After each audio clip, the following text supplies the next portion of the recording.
You can see here, boneless, skinless chicken breasts are on sale for buy one, get one free. You would think that's a good deal, but look at the price at $8.49. I regularly get my boneless, skinless chicken breasts for $3 and under. A lot of times I can still find it for $1.49 to $1.79 a pound, and then I just fill up my freezer and throw it in there. You need to know the price per pound and what is a good price per pound in your area.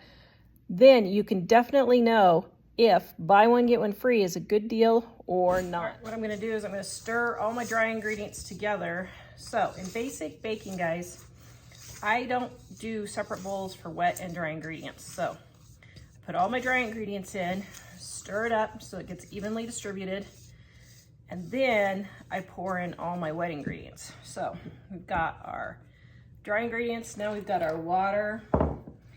And don't freak out. We are going to be putting in a cup of mayonnaise. Yes, you heard me right. And for those of you who don't know, mayonnaise is just eggs and oil. So if you don't have any eggs, this is a great substitution and works just as well as eggs. My Easter candy, 50 cents after Easter. To make my dipping chocolate, just added a little bit of coconut oil and it's melting in the dipper. So that's what I'm using for my caramel apple bar. If you want to save money on chocolate, take your Easter bunnies that you got on clearance. Now you can do this in a food processor if you want, and go ahead and chop up those bunnies and use this for your chocolate instead of buying chocolate chips. I paid 25 cents for the same amount of chocolate that would have cost me $2 at the store. So I'm able have chocolate for just a little bit of the price. Now, like I said, if you want to mess with getting the food processor, you can. I don't like dirtying extra utensils when I don't need to. So for me, the few seconds this takes is fine.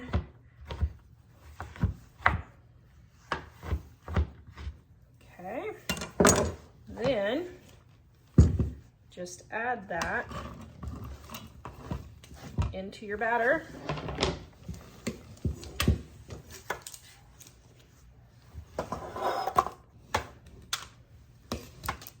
And you have chocolate chips all in your batter.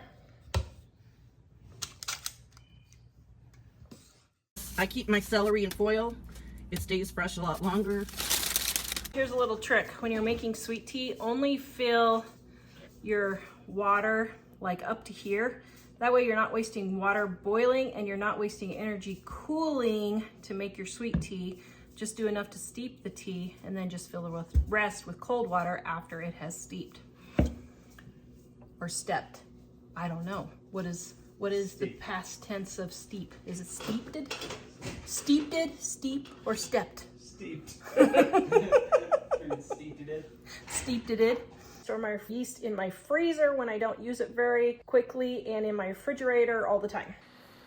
Okay, I'm showing you how I'm going to make 5 dinners at least out of this chicken. I might get 7 or 8, I don't know. But I'm gonna put it all in my Instant Pot here.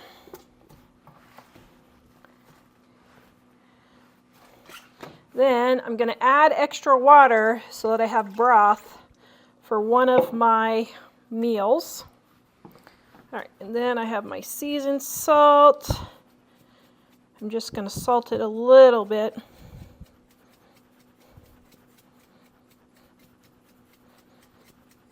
Okay, and it's already...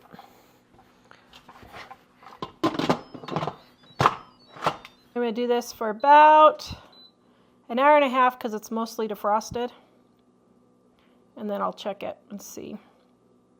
So I'm pre-cooking my meat for the first dinner.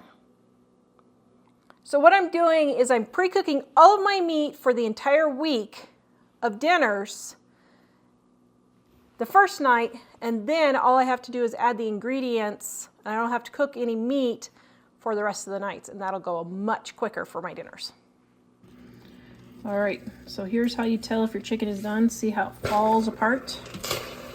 If it doesn't just shred like that, then go ahead and put it in for another half hour. Now I'm gonna save all this broth for my chicken and noodles, and we're gonna get this shredded up, and then we've got our meat ready for 5 days worth of dinners. And lunches. And lunches. Does it look delicious? It does. Yay. By the way, have you guys seen those videos where they take and shred the chicken with the hand mixer? Please stop doing stuff like that. All it does is just make more work for yourself. Your chicken's cooked properly, it will just shred with a fork. This literally took me like a minute and a half and it was all shredded. Then I don't have to pick chicken pieces off the mixer beater. Used to identify hard-boiled eggs in the fridge is we just take a Sharpie and just put a mark on them, and then we know those are hard-boiled. So I'm going to show you an easy way to melt honey now, or to measure honey. Just spray your measuring cup with cooking spray, and then your honey will slide right out and it won't get stuck. Okay, got my honey. Oat milk, Dining on a Dime cookbook, page 316. We've got rice, cashew, and coconut in here, and almond. So we have all of them if you guys need them. So which one's the oat milk? Oh, okay, sorry. right there. Okay, got my water. Now I'm adding my oats. Whoops, oh dear, didn't mean to do that. Okay, this is not an exact science. Now, for sugar-free, leave out the sugar. If you want sugar, you can put a tablespoon in there.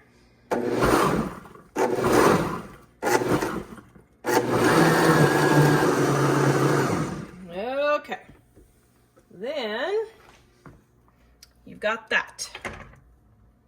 Doesn't that look yummy? Okay, let me find my strainer just a second. I like my oat milk a little thicker and hot with brown sugar and raisins. You're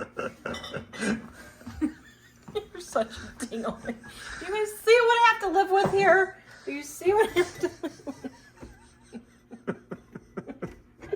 Okay. Hey, we're focusing. We are focusing. Okay. So then you're going to strain it through the strainer just like so. Now, guys, this costs like 25 cents versus $3 to $4. Okay, so is this worth it? I definitely think it is.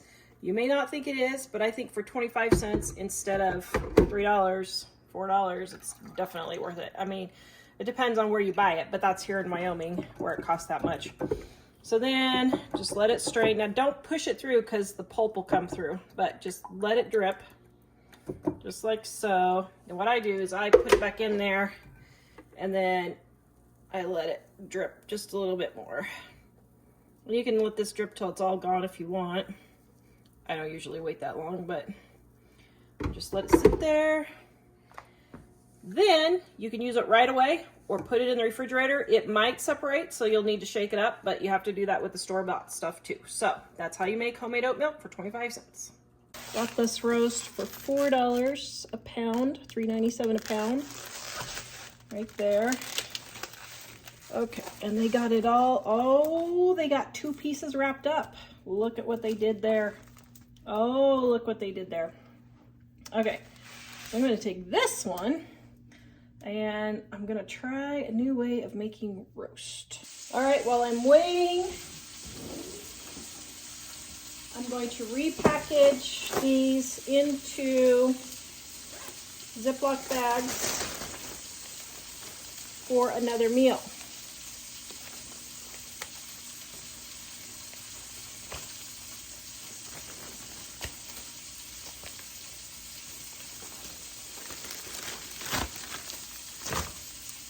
There we go. I'm going to throw those in the freezer.